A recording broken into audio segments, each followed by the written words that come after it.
Bienvenidos, bienvenidas. A nombre del Programa de Seguridad Ciudadana de la Dirección de Incidencia de la Universidad Iberoamericana, les damos la más cordial bienvenida a este cafecito en medio de la pandemia número 15.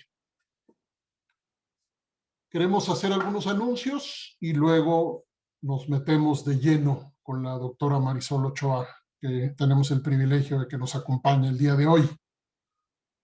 Primero, invitarlos a darse una vueltecita por el canal de YouTube del Programa de Seguridad Ciudadana, donde estamos, pues a buen ritmo, me parece, acumulando una plataforma diversa, densa en algunos casos, compleja, multidimensional de discusiones en torno a las violencias y a la seguridad ciudadana. Los invitamos a mirar, recordando que lo que hace este programa es promover el paradigma de seguridad ciudadana con 3 enfoques transversales: el enfoque de derechos humanos, el enfoque de género y el enfoque de interculturalidad. Así que tenemos un posicionamiento político y ético explícito que nombramos a partir y a través de estos 3 enfoques que atraviesan toda nuestra perspectiva. Bienvenidos, pues, bienvenidas. Con esta sesión entramos a una nueva etapa de los cafecitos, abriendo nuestras miradas a otras discusiones, a otras perspectivas que desde enfoques cercanos al territorio, a los territorios, están resignificando las violencias. Quiero decirles que apenas el programa acaba de hacer un acuerdo inicial con el proyecto Noria, por ejemplo, que acaba de publicar una extensa investigación sobre el fenómeno de la amapola y todo lo que se asocia a ella. Acabamos de acordar un proceso de acompañamiento precisamente porque estaremos visibilizando, articulando, promoviendo, impulsando la investigación aplicada cualitativa lo más cercana al territorio posible para al mismo tiempo promover intervenciones, políticas públicas,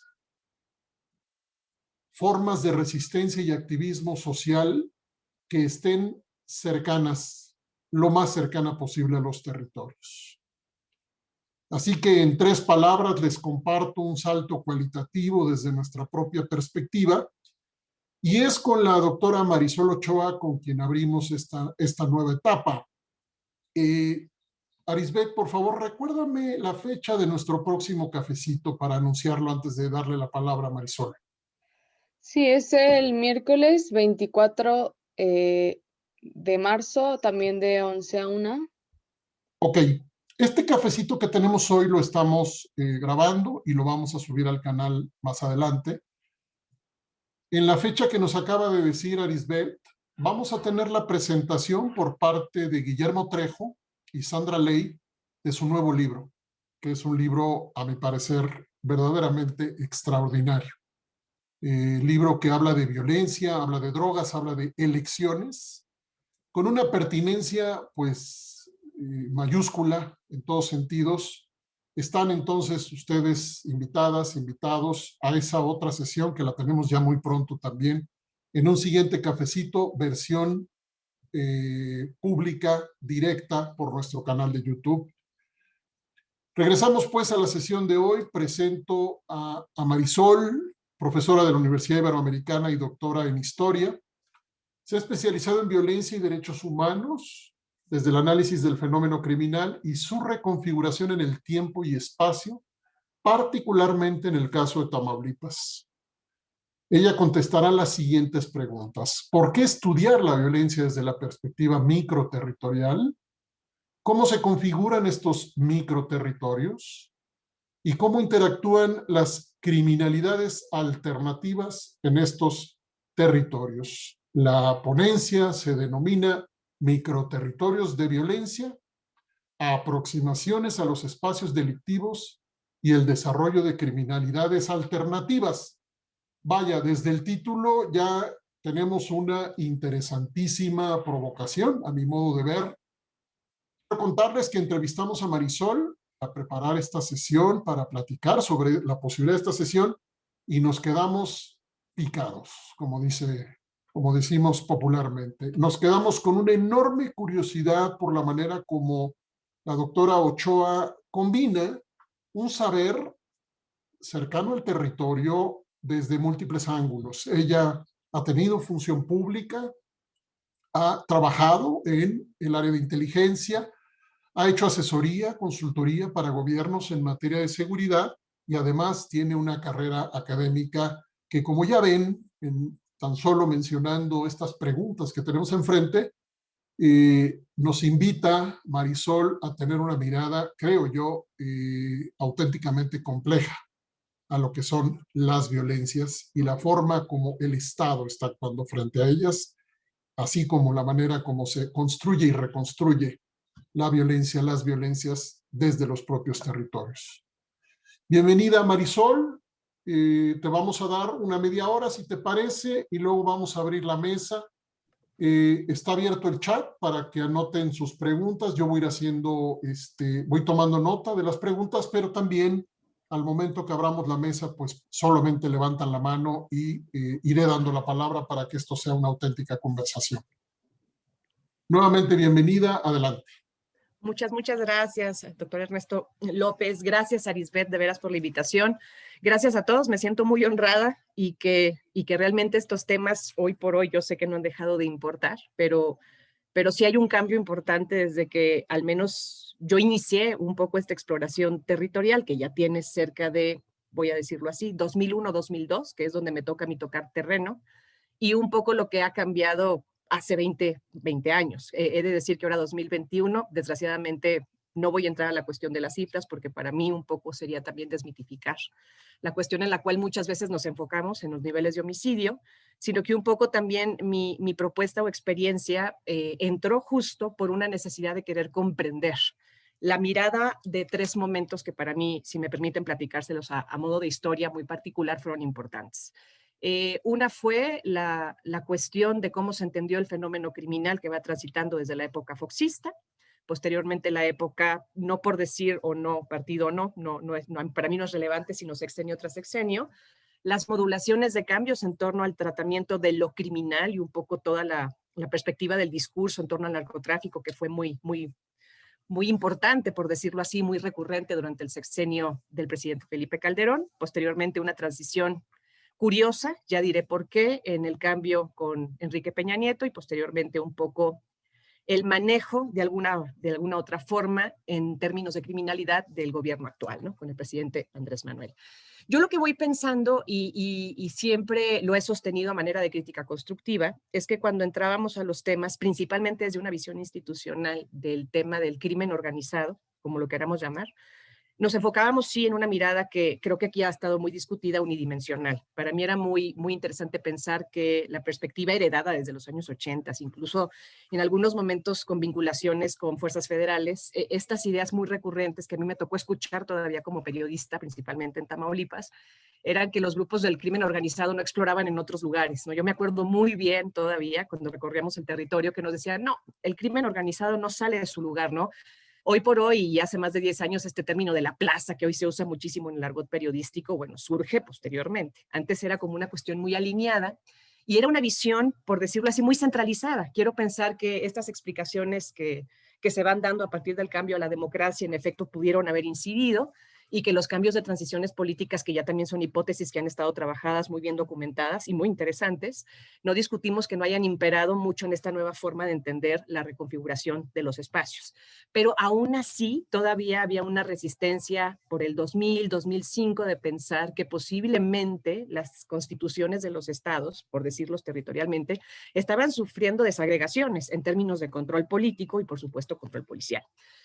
La experiencia tajante es un poco pensar que cuando entramos a la transición, y de ahí mi interés, era un poco el tránsito que a mí me toca vivir ya mucho más desde el centro, la Ciudad de México, y empezar a trabajar la cuestión del crimen organizado en esta distancia. Yo soy Tamaulipas, soy Tampico, conozco la frontera desde hace mucho tiempo, principalmente Reynosa, Nuevo Laredo, Matamoros, que siguen siendo estos territorios que hasta hoy dan mucho todavía de qué hablar, por más de que las situaciones hayan cambiado. Y un poco desde esta lógica, los discursos también que me tocan en esta transición de gobierno fueron muy, muy importantes. Es cuando nosotros empezamos a ver mucho esta retórica de los grupos del crimen organizado. No voy a entrar en nombres porque a mí los nombres no me interesan. Definitivamente estas cuestiones de si es un grupo, es el grupo A, grupo B o las derivaciones, para mí son clasificaciones que ponemos muchas veces por tratar de querer administrar estas lógicas criminales, pero a veces nos falta un poco ver cómo se van formulando y reconfigurando. ¿Por qué lo digo? Porque yo nací con 2 grupos en la escena y cuando me tocó trabajar en campo había más de 36. Fue un poco estas formas como se van detonando y los términos que aparecieron son fragmentaciones o células criminales. Para no brincar allí, un poco la propuesta que se fue dando para poder entender el paso era tratar de comprender qué estaba pasando en términos de crimen organizado, o el término que comúnmente usamos en el argot del narcotráfico, para entrar como de forma coloquial. Yo recuerdo muy bien que las formas en las cuales empezó a explorar este tema, pues en efecto todavía eran desde una suerte, voy a decir, de visión, pues de los 90. Todavía en el 2005, 2006, esta idea que se inaugura de combatir al tráfico de drogas o a los grupos de narcotraficantes, se fue gestionando desde el centro con una visión homogénea. Un poco ahí empieza mi discusión para un poco empezar a investigar y explorar este terreno, un poco también para hacer un poco, voy a decirlo así, incidir una perspectiva de microterritorio que fue muy poco escuchada, he de decirlo, muy poco entendida quizá o no necesaria para la premura del momento. Ahora a la distancia entiendo que había una emergencia que no podía dar tiempo a sentarse a pensar un poco más allá de lo que estaba sucediendo. Y es ahí donde yo por mi cuenta empiezo a cuestionar mucho la mirada de la estrategia centralizada que se inaugura a partir del 2007, 2008, 2010. Tamaulipas sí es verdad inicia una descomposición previa, porque también hay algo que entender. Una de las propuestas para el análisis microterritorial que no se escuchaba a nivel federal era que los estados estaban teniendo, voy a decir así, metamorfosis de procesos criminales debajo de las categorías del grupo del crimen organizado que históricamente había manejado las corrientes ilegales, voy a decir, desde prácticamente los años 70, 60. Era muy importante porque todos nos consolidábamos en 2 grupos o 3 grupos y a partir de ahí se gestionaba el liderazgo y un poco la intervención o la mirada unidimensional por nuestra frontera del norte con Estados Unidos, manejando una administración criminal que entiendo que da mucha seguridad, pero que finalmente no deja ver la complejidad del propio fenómeno criminal. Hay una cuestión que estuvo hablando y llamando desde el 2006, 2007 y un poquito previo en territorios que nosotros ya prácticamente conocíamos porque la vida con el narcotráfico ha sido de alguna otra manera cotidiana en algunos estados, como Sinaloa, Sonora, ustedes lo saben, Tamaulipas, que fueron regiones que, bueno, desde tiempo inmemorial funcionaron en esta relación un poco extraña y una sociedad que crecimos en eso. Lo que llamó mucho la atención, y yo en lo personal lo tengo que puntualizar, es que en la medida que se fue enfocando la estrategia, se fue focalizando una suerte de reproducción mimética del fenómeno criminal en todos los estados. El primer aviso que se fue notando, y ahí sí voy a hacer una crítica constructiva, era que cuando la estrategia se lanza por emergencia para combatir a los grupos del crimen organizado en algunos estados, se empezó a potencializar la respuesta de los grupos del crimen. ¿A qué me voy refiriendo con esto? Cuando uno va pensando en toda esta dimensión de lo que fue en algún momento la cuestión Z, Golfo y las luchas entre grupos y los liderazgos, lo que se fue dando en el territorio, principalmente de Tamaulipas, que para mí es una muestra, era muy diferente a lo que pasaba en Sinaloa. Era muy diferente a lo que se empezó a presentar en Nuevo León, era muy diferente a lo que pasaba en Veracruz. El gran dilema era que al insertar una estrategia de contención, que finalmente fue más directa que de contención, contra grupos del crimen organizado, lo que se fue propulsando fue en efecto una alteración, por decirlo así, una metamorfosis en los pequeños espacios a nivel municipal. Ahí voy a mi primera hipótesis. En estos temas y a partir de las instituciones, yo diré que no logré, al menos, identificar un trabajo de estudio microterritorial. A mí me llamaba mucho la atención que ya con una estrategia echada a andar, ya con una suerte de directrices de intervenciones en los estados, no había un estudio municipal. A ver, voy a ir a lo más simple. No había un estudio ni siquiera de saber en qué colonias o por dónde puede circular una tanqueta. A ver, de algo tan sencillo como esto, lo voy a decir, ahorita voy a decir qué tiene que ver, todo. Porque obviamente cuando se impera desde una visión de centro, pues uno va pensando en estas estrategias homologadas que tienen impacto, pero dejamos fuera en efecto a la ciudadanía por un lado, la cuestión arquitectónica y urbana de una ciudad, y un poco las estrategias de contención que pasaron de largo y se dirigieron más a los ataques. Cuando un poco la pregunta surge a nivel municipal, era ridícula, he de decírselos, es ¿qué importa si el problema es contener el crimen? No. Lo que fue surgiendo en efecto es que los espacios, a partir de los vínculos que se fueron dando con ciertas organizaciones criminales, empezaron a mutar. El gran tema fue, y un poco lo sigo sosteniendo, puedo estar equivocada o no, pero nos enfocamos mucho más en estos ataques directos que pensar justo el desorden que se estaba ocasionando como una nueva administración de la ilegalidad. Era muy importante medir el tipo de estrategia, porque justo la visión que no se lograba dimensionar, y esa sigue siendo mi impresión hasta el día de hoy, es que dependiendo cómo uno contiende el fenómeno criminal, reproduce una suerte de contención. Si uno resuelve con una contención policial, el resultado es un enfrentamiento entre policía y delincuente, pero si uno utiliza las Fuerzas Armadas, el resultado de contención es otro.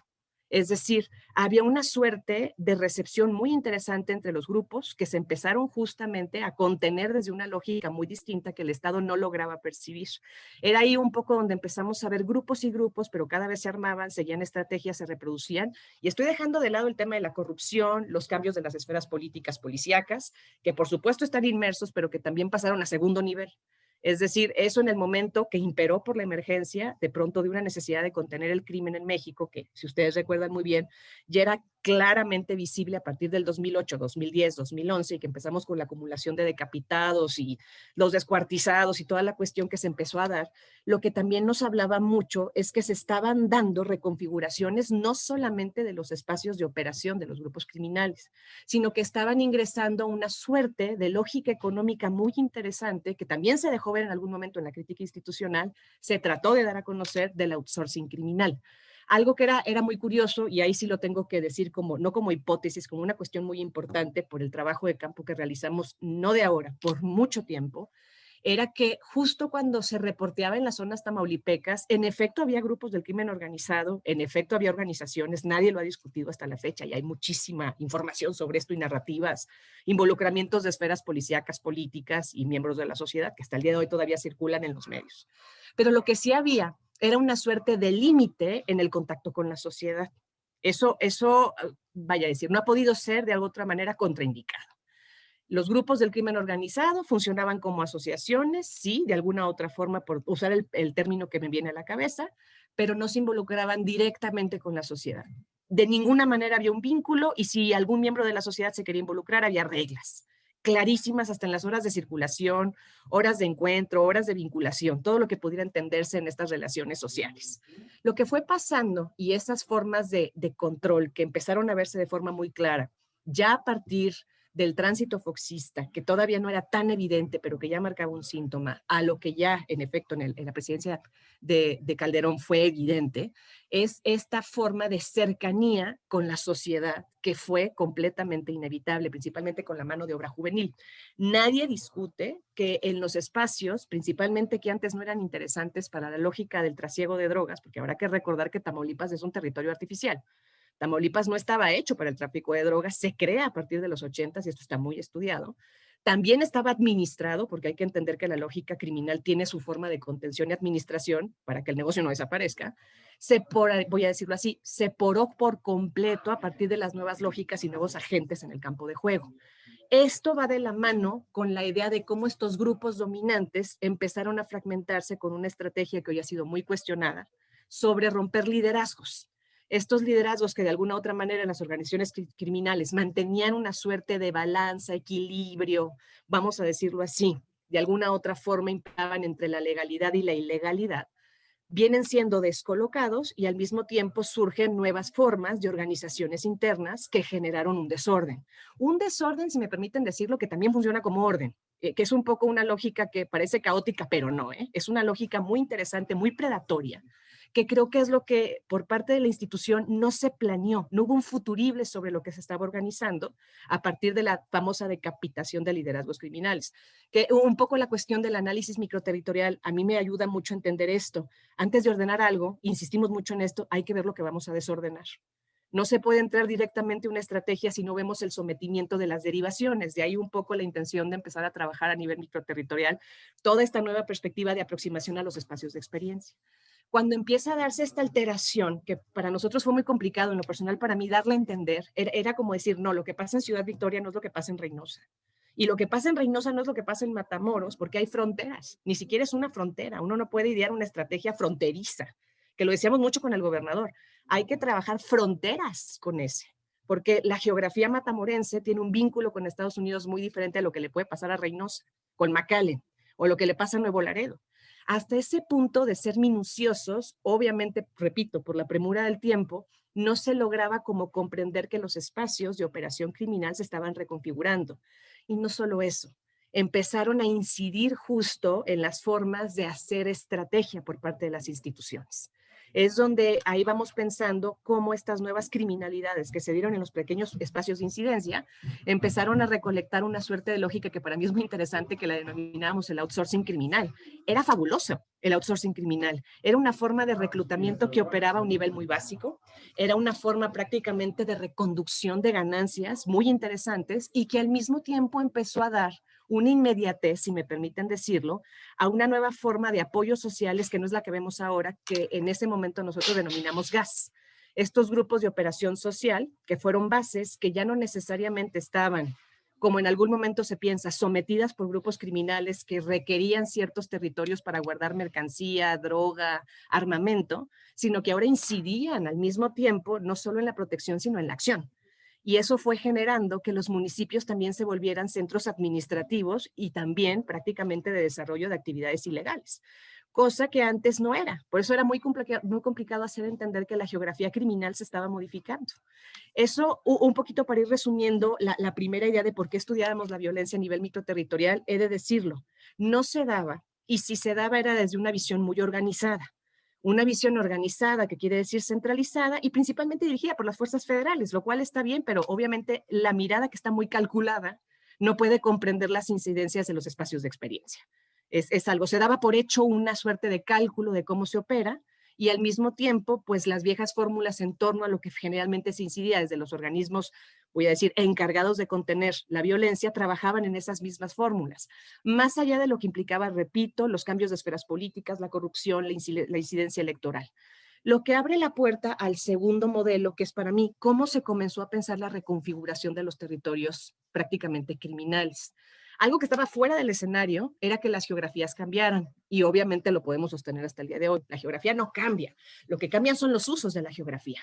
Lo que se empezó a ver prácticamente de una forma muy clara, más allá de la competencia intestina entre estos nuevos grupos criminales, que con un outsourcing criminal fueron ampliando una agenda de oportunidades mucho más amplia y más predatoria, porque en efecto ya no se trataba de conservar solamente el negocio de tráfico de drogas, sino la derivación y la inmediatez que implicaba, que ustedes no sé si lo recuerdan, fueron los aumentos de secuestros. Era impresionante la cantidad de secuestros, los homicidios, el cobro de piso, que ya les hablaba o ya nos hablaba de una descomposición territorial más en vías de pandilla, que fue muy complicado mostrar. El fenómeno del crimen organizado con su derivación, más allá de los estereotipos y voy a decir, clasificaciones legales que nos protegen mucho, opera muy distinto en el espacio de experiencia. Es lo que uno iba viendo poco a poco, que no resonaba mucho en la federación, y ahí sí lo puedo decir en el caso tamaulipeco, es que cuando aquí se trabajaban grupos organizados con ciertas formas de orden, el trabajo fue explorar todos los municipios, que nos llevó mucho tiempo, con mucho riesgo, y tratar de ubicar qué tipo de organizaciones delictivas se estaban organizando y un poco bajo qué criterios de operación, sí dominados por otros grupos o no, pero igual de predatorios, se estaban gestionando en estas sociedades. Y lo que encontramos fue impresionante. Era una cantidad de pandillas y, por supuesto, con la lógica de un mercado, todas armadas. todas armadas de alguna otra manera, todas muy metidas en la retórica de Estado, de todos formamos parte de un grupo porque todos somos zetas. Es una forma muy, muy fácil de encubrir justamente un problema que es mucho más complejo de lo que nos gustaría pensar, y llegando a niveles prácticamente de hacer infértil ciertos municipios, desde el robo de ganado hasta el saqueo de ranchos, hasta cosas que en efecto hace quizá 20 años no eran interesantes para los grupos del crimen organizado. No solo eso. Lo que fuimos localizando es que al mismo tiempo que los municipios en Tamaulipas operaban a distinto ritmo y estaban degenerando diferentes reacciones en las formas y en las lógicas criminales que imperaban, como lo decía yo, no es lo mismo el norte que el centro que el sur, lo que veíamos con el vecino, que es Nuevo León, estaba empezando a preformular y al mismo tiempo a desarrollar nuevas lógicas que al mismo tiempo tampoco correspondían necesariamente a la actividad, voy a decir, delictiva que imperaba en Tamaulipas. No estoy diciendo que los estereotipos sean distintos, sino las formas en las cuales se puede llevar a cabo una actividad delictiva. ¿A qué atendía? Atiende a la conformación de los espacios de operación. Cuando uno se acerca a los microterritorios, una de las propuestas que nosotros empezamos un poco a vislumbrar era, se opera en un territorio por lo que el territorio le ofrece a un grupo delictivo. El territorio tiene que ofrecer una suerte de interacción ilegal, una interacción de fácil transporte, una suerte de flexibilidad operativa logística, y un poco por ahí la cuestión era que esto estaba de lado, como alguna de las políticas de contención, si me permiten decirlo. El crimen puede operar y puede reconfigurar los espacios de operación de una forma impresionante, es mágica, pero el Estado no logra ver que no se trata de confrontar, sino de jugar un juego donde la propia geografía se vuelva complicada para la operación criminal. Eso es algo que todavía sigue en una suerte de agenda y está un poco entendida. Pero lo que puedo pensar previamente es que un poco en esta trayectoria de la reconfiguración de los espacios, que a mí me interesa mucho, era cómo de pronto estas lógicas criminales empezaron a descolonizar. Empezaron a ser útil una forma operativa, útil un cuerpo social, útil una lógica de culturas desechables. Ustedes mejor que yo lo saben, la cuestión de San Fernando abrió la puerta a una suerte de paradigma que no se había visualizado de una forma clara. En el caso al menos mexicano, la última de los guatemaltecos se replica, porque habrá que decirlo que en cantidad la muerte es la muerte, pero el modus operandi es el modus operandi, y que en efecto todas estas formas de mercantilización que previamente, posiblemente a principios del 2000 eran impensables, de pronto aparecen como moneda de cambio recurrente. Lo que uno puede ir explorando en estas cuestiones era salir del paradigma del trasiego de drogas, salir del paradigma prácticamente que solamente enmarcaba esta forma de organización criminal y entrar justo a los vectores, que es ahí, perdónenme por el término que a lo mejor es medio, no sé, medio de cálculo, pero para mí era muy importante crear una forma, una lupa de análisis que nos permitiera trabajar la experiencia criminal. Y esa experiencia criminal tiene que ir de cuadrante por cuadrante y calle por calle, pero no calculando muertos. Se tiene que entender la predisposición de la experiencia que se habita en el cuadrante para poder dislocar en un sentido claro, no solamente la cuestión en vías de una política pública, sino la cuestión experiencial que habilita que estas cuestiones se den. Es ahí donde para mí era muy disonante pensar cómo se mira desde arriba el fenómeno y cómo desde arriba no se logra ver la reconfiguración espacial. Se ha tratado de poder llevar análisis y es más, no podré mentirles en esto. Disculpa. Sí, claro. Marisol, ¿puedes hablar un poquito más despacio? Sí, claro. Estás diciendo Arisbet ya me conoces, un montón de cosas, estás diciendo un montón de cosas importantísimas. Entonces, un poquito más despacio porque me están comentando que cuesta trabajo seguirte a tanta velocidad. Ya me acostumbré, le meto freno, perdónenme. Un poquito más despacito, por favor. Por supuesto que sí, Ernesto. Miren, voy así, no, perdónenme porque aparte me emociono, ya saben cómo es. Más bien yo. Un poquito para seguirle el redil vendría siendo esto. La cuestión es, cuando uno entra al análisis criminal, al fenómeno criminal, voy a decirlo con todo el corazón y la crítica constructiva, uno lo mira desde un concepto. Una forma muy, muy clara de decirlo es que uno mira un fenómeno un poco administrado, ya muy dado estructuralmente, en una forma alineada y en una forma como operativa clara en una sociedad. Esa es un poco la visión que uno tiene cuando entra al fenómeno y un poco uno disfruta de alguna otra forma de decir, están organizados. Hay liderazgos, hay cadenas de custodia, hay operaciones y operan en ciertos territorios. La postura crítica que un poco yo voy planteando, y lo digo así a nivel general, es que esta forma de visión, que es unívoca, nos impide ver los canales de potencialización y experiencia que se están dando en los espacios. Estos espacios que no tienen nada que ver con una visión unitaria, estos espacios que finalmente van reconduciéndose a partir de sus propias lógicas y experiencias ilegales o delictivas, pero que al mismo tiempo, como operan en esa contingencia, son imposibles de visualizar desde la perspectiva de Estado. Bueno, a ver, el Estado finalmente tiene una función administrativa y gestora. El gran dilema es que en temas criminales operan en la misma lógica. Esto quiere decir que si uno lo analiza a fondo, las instituciones operan allí y se recluta y se organiza y voy a decirlo así, y se entrenan los encargados de la seguridad con esa visión. Nuestro gran problema, y un poco esta propuesta, era poder entrar justo al trabajo de lo micro.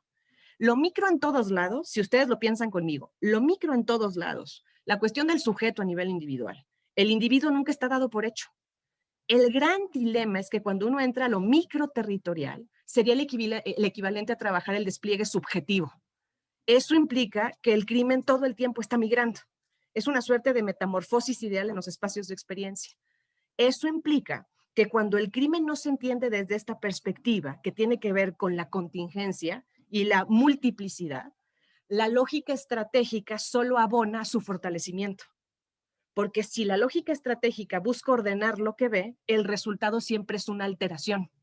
Y eso hace que se desgaste la estrategia, que es un poco lo que siento que pasó con la presidencia del presidente Calderón. Desgastaste un cuerpo, sacaste a los militares, se desgastaron los militares, se murieron los policías, no hubo una dimensión de la problemática en un sentido claro y todo se consume en la lógica malentendida de una guerra, que no tenía necesidad de ser. Si uno entra a una operación quirúrgica, comprendiendo el espacio y su movilidad, uno puede comprender el nivel de agenciamiento del territorio, los niveles de corrupción, sus capacidades, su proyección criminal, su futurible de administración criminal y entrar a contener con cosas tan simples como las reconducciones de espacios de operación criminal sin confrontar. Es una suerte de visión que pareciera ser que no estaba explorada y que hoy en día, para bien o para mal, se está enfocando mucho más en los cálculos que realmente en las incidencias de reconfiguración de espacio. Por eso lo decía yo de una forma como clara.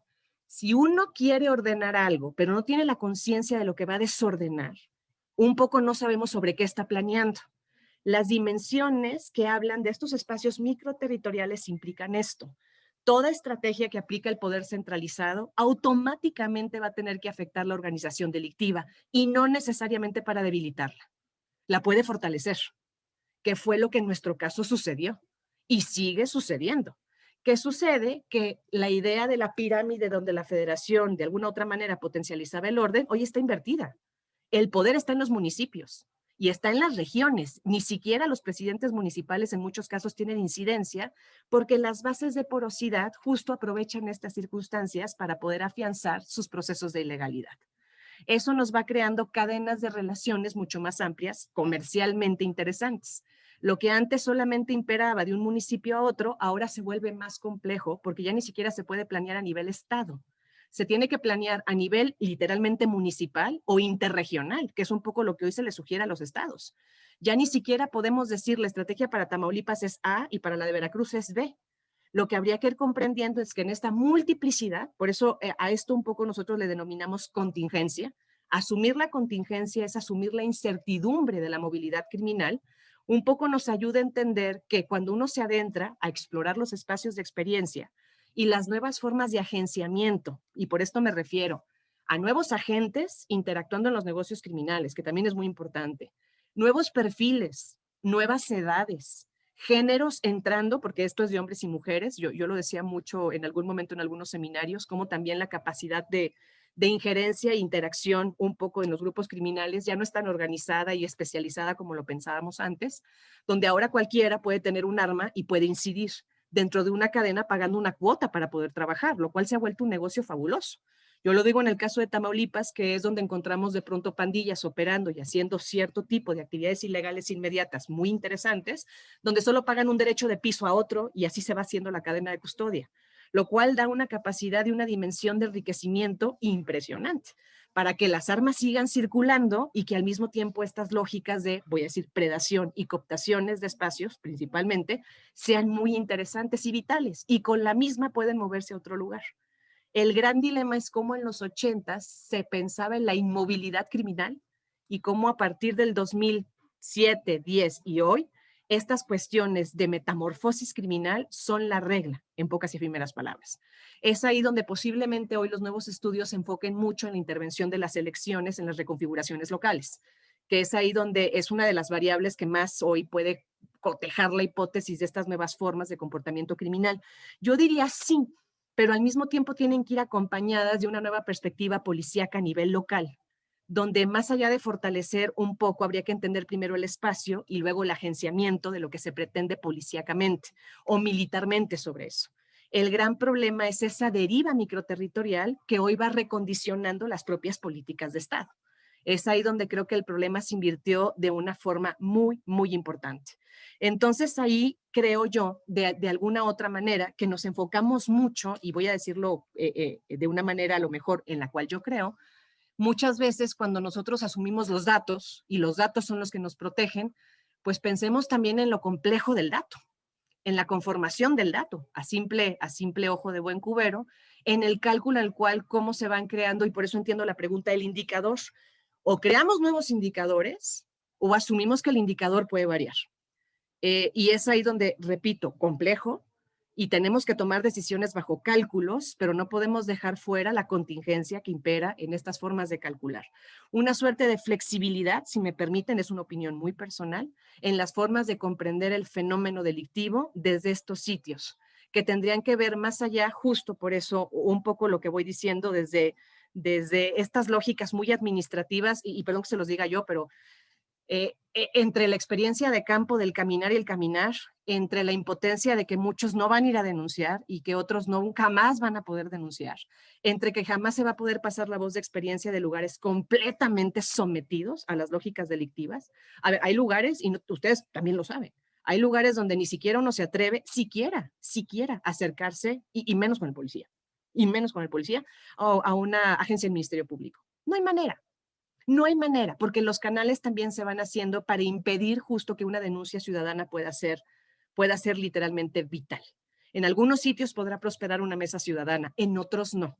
Y en esos lugares donde no puede prosperar una mesa ciudadana, creo que un poco la pertinencia es poder generar canales, que en esas experiencias completamente desbocadas se pueda construir algo. Entonces, es ahí donde voy pensando con ustedes que lo microterritorial creo que nos mete en una secuencia de muchos niveles de gravedad, o un poco de análisis que al día de hoy se han tomado por hecho, voy a decirlo así, desde categorizaciones que a lo mejor a nosotros nos tranquilizan mucho porque estandarizamos una información, podemos hacer mapas, podemos ver un poco los colores rojos, los colores, por ejemplo.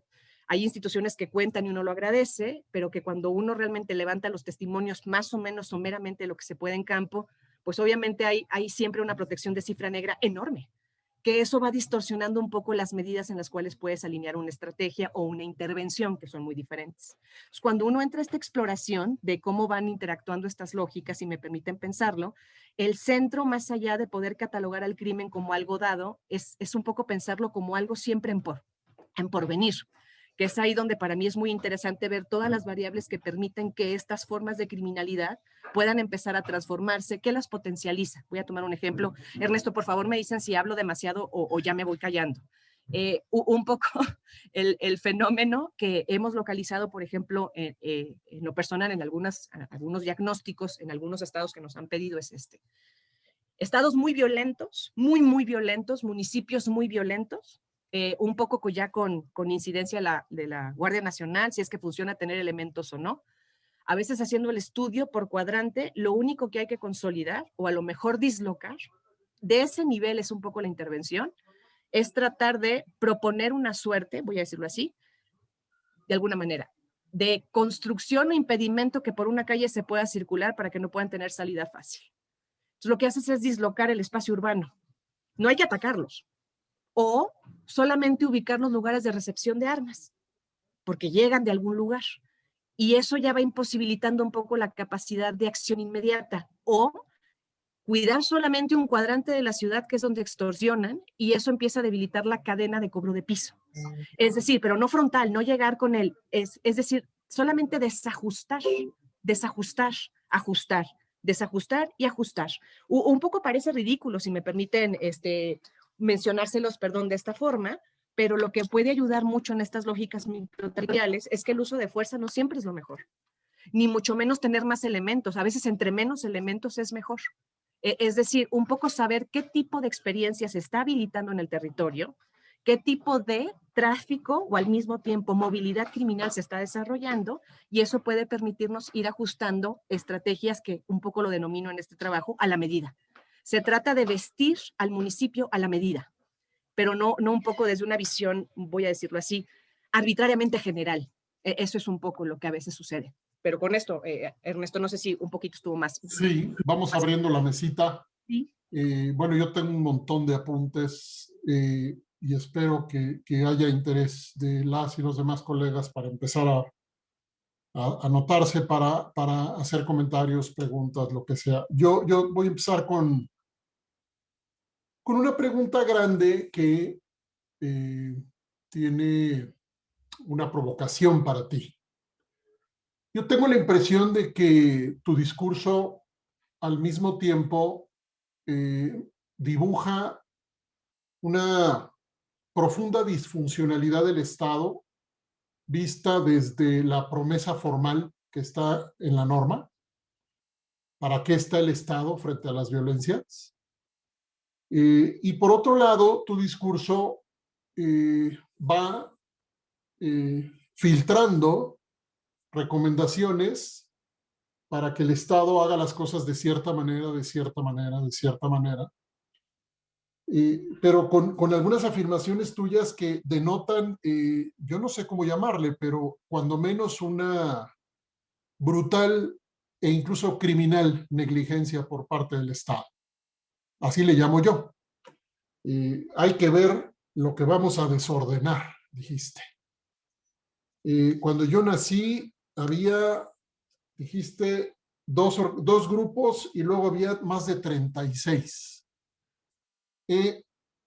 Entonces, ¿con qué nos quedamos? ¿Para qué está el Estado, Marisol? Déjame, la pregunta provocadora es, en tu experiencia, ¿para qué está el Estado? No para qué, o sea, ¿para qué dice estar? Ya sabemos. La promesa formal, pues nos podemos ir a leer la Constitución y los discursos políticos. Ya la sabemos. ¿Para qué está en la realidad? ¿Puedes ampliar un poco por ahí? Sí, voy a hacerlo muy crítico, y esta es una posición que al menos verídicamente, porque trabajé en la institución y fueron críticas que finalmente han estado ahí. Yo voy pensando nunca en una forma revolucionaria, el Estado no funciona, no.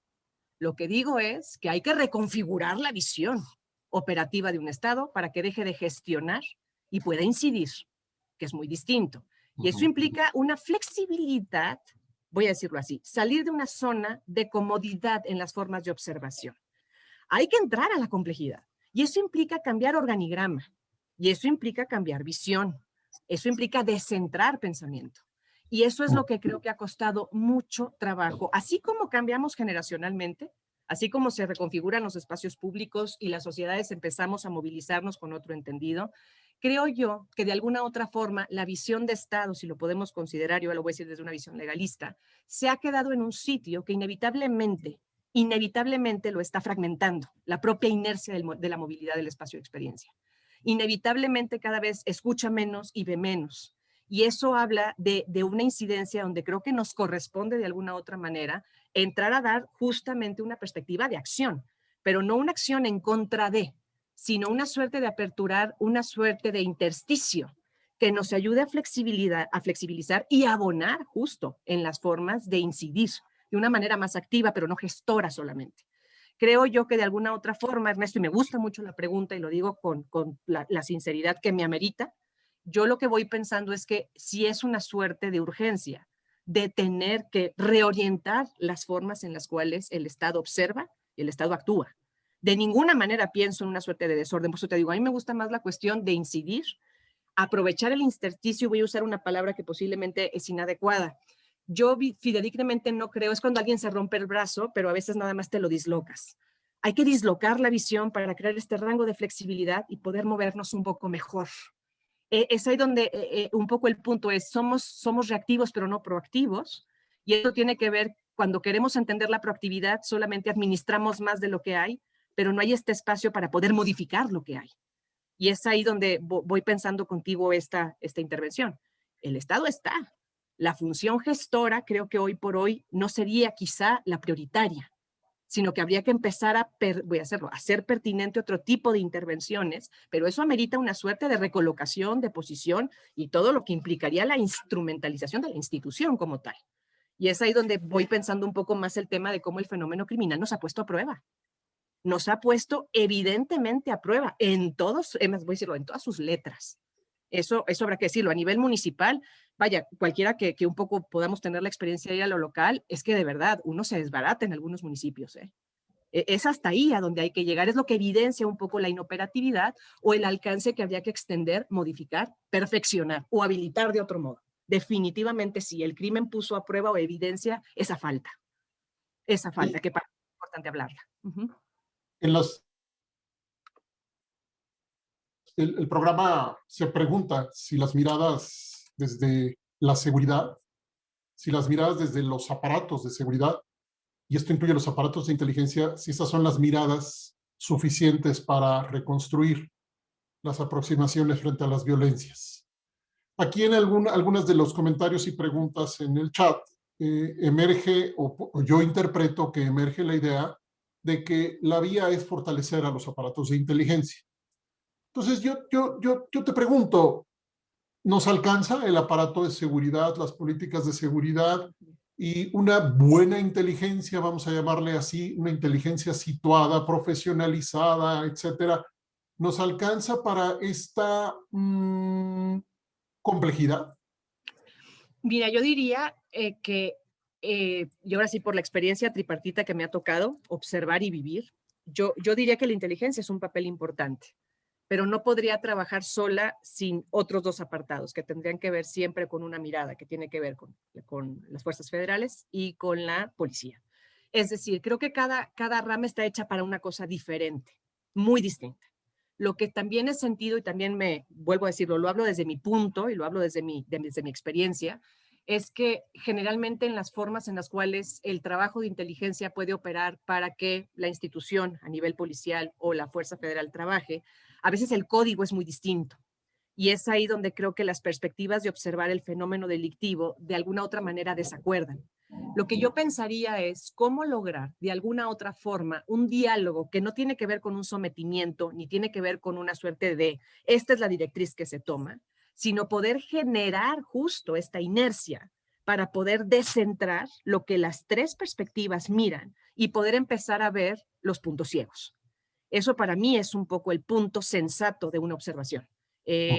Porque obviamente todos tienen una técnica y una táctica para poder pensarlo. Lo que creo es que en esta interacción valdría mucho la pena entrar a los puntos ciegos, a estas latencias que creo que se están manifestando y que todos tenemos. Es ahí donde yo voy pensando, no sé si te lo voy respondiendo poco a poquito, pero lo voy pensando contigo en esta pregunta. ¿Quién o quiénes harían el estudio de micrositios para ajustar y desajustar al crimen organizado en sus operaciones? ¿El Estado, la milicia, la sociedad civil? Fíjate, esa pregunta me gusta mucho y lo voy a decir abiertamente. No se puede en todos los lugares. En efecto, en algunos sitios la información que más ha podido complementar los estudios para poder generar estas logísticas de no incidencia violenta, sino de contención o reconfiguración espacial, nada más, o sí una confrontación directa. En algunos sitios es la mesa ciudadana. Es impresionante, pero hay municipios que se pueden organizar de una forma muy sólida con mesas. El caso del sur de Tamaulipas es claro, pudo contener, pero hay mesas muy, muy importantes que se pueden dar y que tienen un diálogo que un poco con el campo, con la esfera política y con la esfera policíaca se coadyuva. Ojo, eso no se puede en el centro de Tamaulipas. No se puede llevar a cabo una mesa en el centro ni en el norte. En el norte las mesas obviamente están mucho más expuestas a una delincuencia mucho más agresiva, mucho más visceral, que finalmente habría que medir. Ahí sí entraría un trabajo muy distinto, un trabajo que pueda adentrarse a territorios, levantar un poco la experiencia del crimen y un poco una autoridad mucho más especializada que pueda llevar esa tarea y alimentar a la policía, a la Guardia Nacional y a... Habrá otros territorios donde en efecto sea la Fuerza Federal la que puede hacer eso. Pero para eso, Ernesto, hay que tener esta sensatez y por eso, y lo voy a decir abiertamente, es difícil que hace 11 años esto no se tenga aún. No se tiene el sensor de temperatura municipal aún. Y lo digo abiertamente porque me ha tocado explorar, es más, este fin de semana, un estado, y cuando uno pregunta sobre lo vital es, no está la información. No está, porque obviamente uno está justo en la incidencia del crimen y está en todas partes. No está en todas partes. Está en sitios que le han permitido crecer y expandirse. Habría que entender eso, pero creo que nos ha fallado ahí un poco tener esta premura. Es como antes de salir a la escena. Es todo lo que está backstage. Tenemos que tener eso para poder empezar a trabajar, pero siempre estamos trabajando en el imperio de la prisa y que creo que es lo que a veces nos hace caer un poco en los fallos de cálculo, donde excesiva vigilancia genera más violencia, que eso también es un factor importante. Entonces, un poco por ahí habría que estar trabajándolo, pero creo que tiene varios niveles dependiendo del caso a caso. Eso es un poco lo que creo que ha costado trabajo en la incidencia de la institución o las instituciones. Al principio en tu intervención, tú reconociste la urgencia. Cuando hablabas de la etapa Calderón, reconociste, sí, bueno, había urgencia o había una emergencia, creo que fue tu palabra. Sí. A nosotros en el programa, a nosotras en el programa, nos provoca una enorme duda, y creo que a muchas y muchos otros investigadores y líderes, activistas, la relación entre el discurso de la urgencia y las consecuencias de la forma como se hacen las cosas. ¿Cómo definimos lo urgente a esta altura cuando desde muchos ángulos ese discurso ha fundamentado una política profundamente fallida, al menos desde nuestra perspectiva? Porque la urgencia se emparenta con razón de Estado, con seguridad nacional, a su vez se emparenta en nuestra perspectiva con la opacidad en los procesos de diseño de políticas, con la ausencia de procesos, fíjate esto, Marisol, especialmente relevante, de evaluación de impacto. Esta idea de que no tenemos tiempo en lo federal, no tenemos tiempo en lo estatal y no tenemos tiempo en lo municipal. Ahorita, cuando menos, yo estoy involucrado en 2 proyectos en donde estamos luchando para construir tiempo, para pensar, discutir, reflexionar, decidir colectivamente cómo queremos hacer las cosas, porque la urgencia se impone sobre cualquier lógica, en muchas ocasiones, creo que es así, sobre cualquier lógica y cualquier discurso que ponga evidencia en la mesa y que esa evidencia opere a favor de tiempos diferentes para la construcción de políticas públicas y para saber si las políticas públicas sirven para lo que dicen que sirven. Entonces, ¿dónde te pones tú, Marisol? Porque de pronto te escucho y te escucho como muy cerca del discurso de los bomberos. Es que hay que apagar el fuego. Sí, nada más que, pues no con gasolina, compadre. No apaguemos el fuego con gasolina. Yo te escucho y yo veo la gasolina en tu discurso, no porque tú promuevas el uso de la gasolina, sino creo que lo has retratado, si me permites la metáfora. Fíjate, no, me gusta mucho lo que me preguntas y a ver si y me muevo de lugar. Yo lo que pienso y lo he aprendido así, no es tanto la emergencia, sino lo que la experiencia punto me hizo ver. ¿Cómo usted toma la decisión de intervenir en un territorio? Lo que yo he aprendido en estos años es no hay que ir muy lejos. El riesgo que implica para la sociedad en tiempo real. A partir de ahí, uno mide el tiempo. Si el tiempo es implacable, porque a la gente la están levantando, porque le están quemando el negocio, porque no puede sobrevivir de un lunes o un martes, como fue el caso de Tamaulipas, sin tener a dónde ir, donde dejabas tus propiedades de la noche a la mañana porque ya tenías afuera cuadrillas de criminales. A ver, ese es un riesgo que hay que medir en el tiempo. El tiempo se mide por la afectación directa a la sociedad, a lo que a la sociedad le duele, no a lo que al Estado le duele, no lo que el Estado tiene que mostrar en la evaluación, no la certificación, no la presión internacional, perdón, esa es mi posición. Para mí la decisión se toma en ese lugar. Ahí el tiempo corre muy distinto, ¿eh? No es lo mismo estar en San Fernando que estar en Reynosa. O no sé, lo voy a poner así, no es lo mismo estar en Juárez que poder estar en Chihuahua ciudad. Es decir, eso es un poco lo que costaba trabajo dimensionar en las formas de intervención de las estrategias de Estado, porque hay estados que pueden esperar o hay estados que no pueden esperar. Hay municipios que requieren la intervención de la Fuerza Federal mañana, pero hay otros que no tienen necesidad de tenerla. Tomemos el tiempo de un trabajo de análisis, de introspección, que pueda ser intervenido desde una medida de baja densidad o de mediana densidad, pero no pongamos a una sociedad en una tensión, porque inevitablemente ya ponerla en tensión juega en favor del fortalecimiento de la lógica criminal. Es decir, a eso, Ernesto, yo me refiero con los tiempos.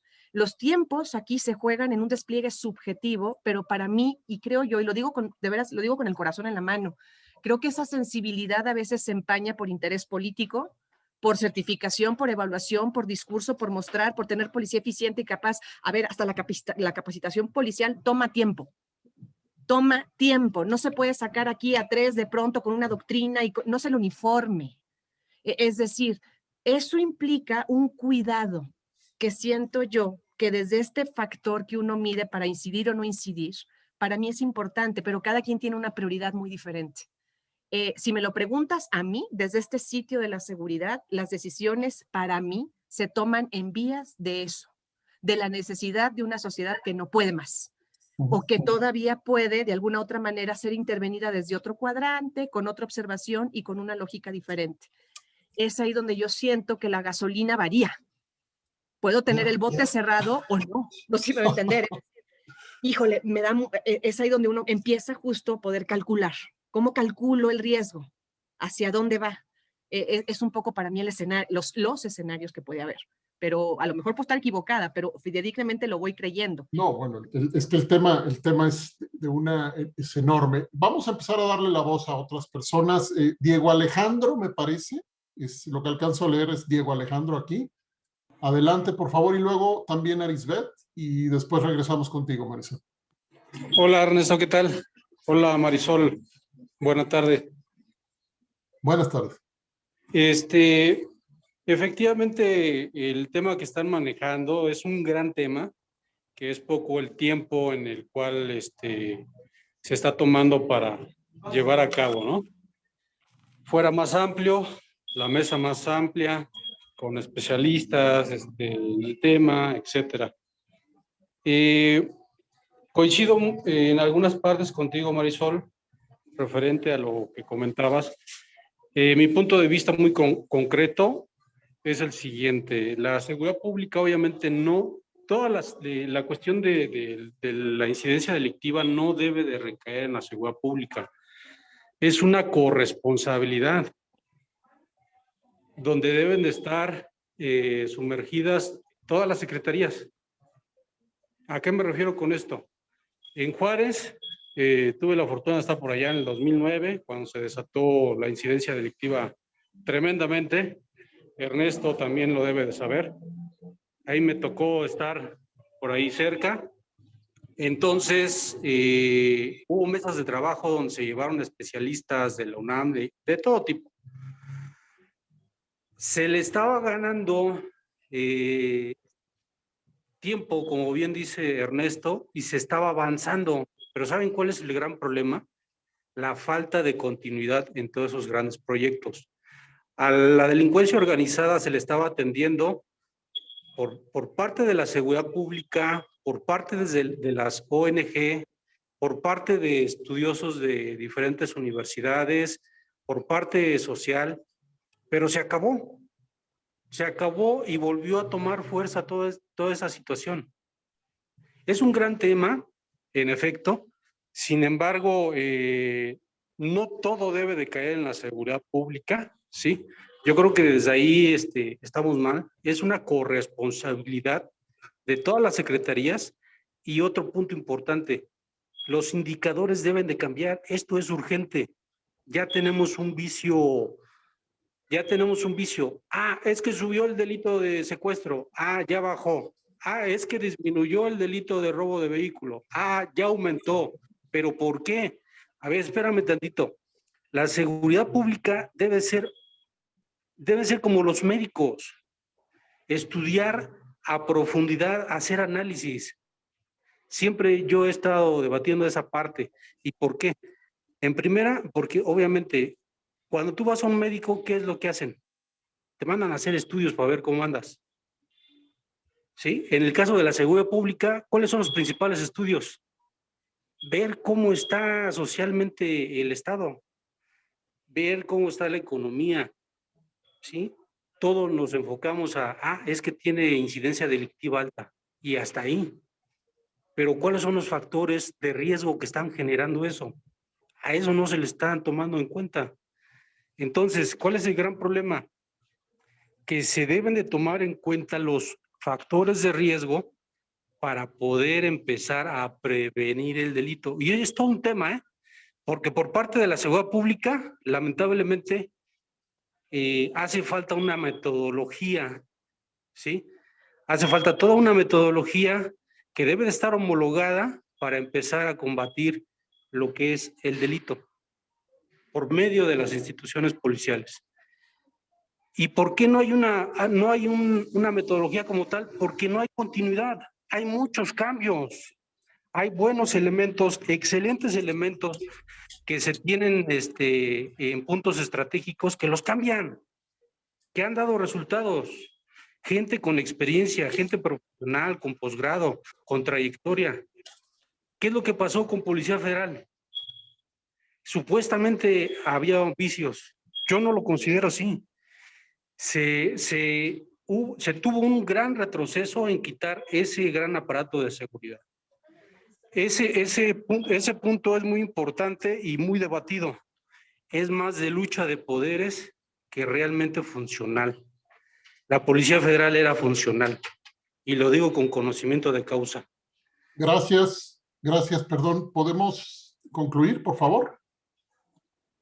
Sí, me gustaría mucho que en políticas públicas, depende obviamente de los niveles, se tomaran en cuenta como indicadores, en lugar de los indicadores que tenemos, los indicadores de factores de riesgo. ¿Y eso dónde los podemos tener? ¿Dónde los podemos ver? En los reclusorios. Todos los delitos, secuestro, violación, homicidio, etcétera, ahí los tenemos. No es ir a otro lado, es ir a echarse un clavado ahí y sacar toda la información. Gracias, muchas gracias. Voy a complementar antes de darle la voz a Arisbeth, buscando, Marisol, a ver si puedes ayudarnos con recogiendo estas palabras. Yo tengo 52 años. La primera vez que escuché que se interrumpían las políticas, tenía yo 19 años. Lo que acabo de oír en este momento lo escuché por primera vez a los 19 años. Entonces, no es nuevo, el país está donde está. Entonces, desde tu enfoque, desde tu profundidad microterritorial, ¿cuál es cómo podemos modificar el rol desde la propia sociedad, tratando de desmontar un modelo de política pública donde no se sostiene un proyecto de largo plazo, sea bueno, malo, regular, porque transita de manera independiente a cualquier formato de evaluación generalmente? Lo vinculo esto a alguna pregunta que se quedó aquí en el chat de tu posición respecto a la prevención comunitaria. Entonces, ahorita que regresemos contigo, ¿qué le toca a la sociedad? ¿Qué parte de los enfoques de prevención? Pero ¿qué le toca a la sociedad frente a un Estado que al menos en los últimos 30 años ha venido diciendo el propio Estado, sus propios operadores son los que lo dicen más, que las cosas se interrumpen. Y se interrumpen y estamos donde estamos. Entonces, lo dejo para ti, Marisol. Arisbet, por favor. Gracias. Bueno, yo te quiero preguntar algo más en un sentido, no tanto de política pública específica, sino un poco más general, que es la parte de, es decir, al escucharte hablar y al ver tu texto, me queda claro que han pasado muchos años en los que, de acuerdo con esta, no es algo nuevo, y estas plasticidades y la evolución como de estas configuraciones, no solamente se ha rebasado, ¿no? Sino que hemos llegado a niveles insospechados anteriormente, pero a la vez, en algunos espacios, hablar de estas narrativas que no son como homogeneizadoras de el crimen y las violencias parece algo hasta nuevo, ¿no? Es como, ay, ¿quién está diciendo que hay micronarrativas de todo lo que pasa? Entonces, sobre todo tú que has trabajado en esto, quisiera preguntarte por qué esta micronarrativa no ha permeado el discurso oficial, a pesar de que todas las cosas que se han hecho en la mayoría de los casos han tenido efectos adversos. ¿Por qué no logramos que esta narrativa, pero que esta micronarrativa se difunda, se permee, se conozca, tanto en nivel operativo, que es lo que estaban comentando Ernesto y el compañero anteriormente, pero también como más en este sentido político, ¿no? Porque parece como algo que se va extendiendo más, como dices ahora, los nuevos estudios que hacen sobre la interacción entre elecciones, también en el papel de las Fuerzas Armadas, cómo ha evolucionado y ha crecido, y también esto en conjunto con el régimen de prohibición de drogas, ¿no? Por ejemplo, yo no conozco el caso de Tamaulipas específicamente, pero te escucho hablar, y cuando hablas como de las fronteras y de estas microterritorialidades, creo que también pues el hecho de que estamos en fronteras con Estados Unidos, y que el régimen de prohibición de drogas persiste y es parte de la narrativa, también afecta pues a que estemos como encapsulados en un discurso que parece que no tiene salida, a pesar de que hay muchos estudios, a pesar de que hay personas muy interesadas y estudiando esto como tú, ¿no? Entonces, por ahí. Adelante, Marisol, por favor. No, muchas gracias. Si puedo empezar de la pregunta de Arisbet, a Ernesto, porque creo que van colocadas, un poco lo voy a decir así, y es lo que creo. Voy pensando que en estos últimos 20 años, y un poco constatando, así como lo dices, Arisbet, de por qué estas micronarrativas no pueden incidir o no quieren ser tomadas en cuenta dentro de un engranaje más amplio, tanto nacional como internacionalmente, porque aquí compete yo creo que ambos lados, al menos cuando estamos más inmersos no en el centro, sino en el norte. Yo lo voy pensando un poco en esta lógica. Lo que creo es que la precariedad se vuelve la herramienta de la política actual. Entre más precario un poco uno entienda la noción de la nueva forma de entender lo político, voy a decir, la precariedad es un poco crear estos estados de emergencia cada vez más desvinculados. Lo decía ahorita por la intervención que si no me equivoco era Diego, decía, a ver, ¿por qué no hay continuidad? ¿Por qué no hay profesionalización? Porque a veces no es conveniente, cuando en estas nuevas lógicas lo que se va fortaleciendo son los estados privados indirectos. Esto para mí es muy importante sumarlo a tu comentario, Arisbet, y a lo que ahorita ligo con la opinión de la propuesta de Ernesto, porque de pronto pareciera ser que también el desasosiego es pensar que esta idea de la política de Estado todavía muy, voy a decir, melancólicamente pensada del gestor, un poco a nivel federal, un poco en esta cuestión muy, voy a decir, homogénea, hoy por hoy está completamente, voy a decir, debilitada. Hoy lo que va rigiendo, y lo voy a decir con ese conocimiento de causa, y puedo estar equivocada, pero es lo que puedo comprobar, es la injerencia de estas formas de control político que tienen que ver con Estado privado indirecto.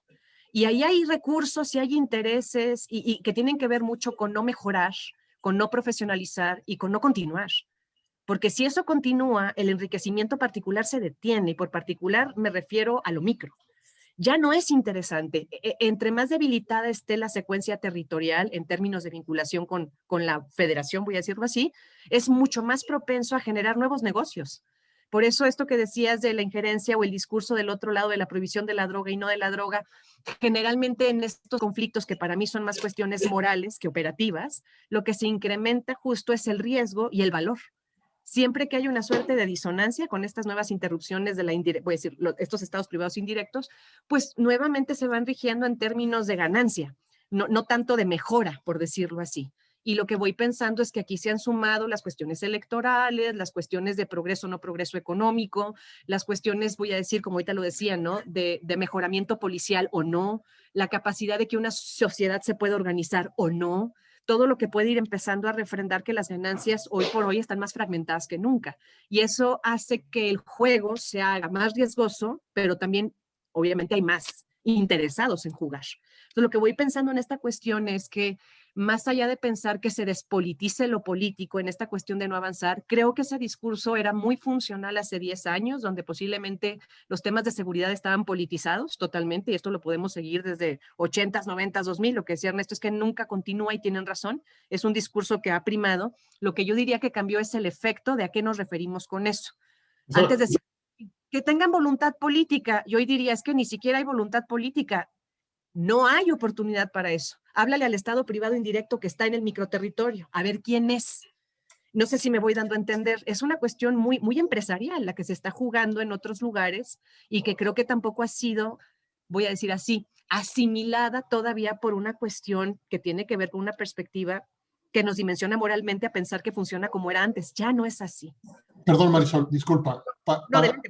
Disculpa, para que lo conectes, si me permites, conectarlo justo ahí. ¿Quién está administrando la legalidad en los territorios en este país?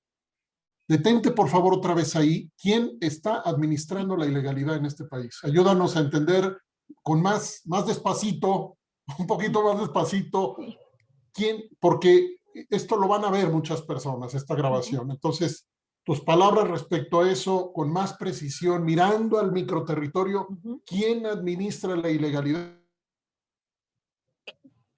hoy ahí? Yo diría, y un poco pudiera pensar que en efecto el campo de la política, o como lo pensábamos antes, ya no es, ¿no? Este discurso muy de lo político. Yo pudiera pensar que estas inercias, Ernesto, y la pregunta es muy compleja, también variará conforme a los territorios. Habrá sitios donde a lo mejor podremos tener perspectivas o corrientes que estén gobernando por intereses económicos de una vía, otros tendrán justamente la función de lo político, pero detrás tendrán otro tipo de injerencias que puedan dominar los territorios y puedan controlar de alguna otra manera el manejo territorial. Pero estoy tratando de responderte de la forma como más amplia porque es así de complejo hoy.